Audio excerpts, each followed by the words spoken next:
Guys এটা অনেক পুরনো একটি বাস, তো পুরনো গাড়ি দেখলেই আমি ভিডিও টিডিও করি।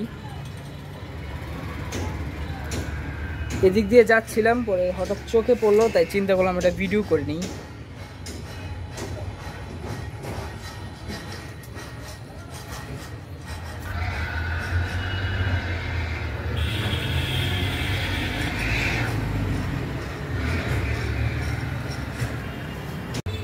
এটা কি কোনো স্টাফ বাস ছিল?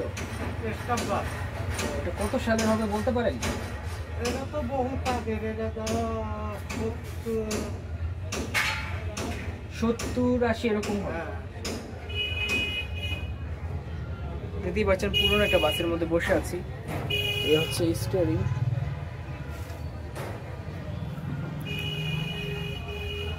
গাইস আশা রাখছি আপনাদের কাছে আমার এই ব্লগটি ভালো লেগেছে। যদি ভালো লেগে থাকে অবশ্যই লাইক কমেন্ট শেয়ার করবেন। আজকে এই পর্যন্তই। চলুন বাইরে থেকে বাসটি দেখিয়ে ভিডিও এখানে আজকে শেষ করছি।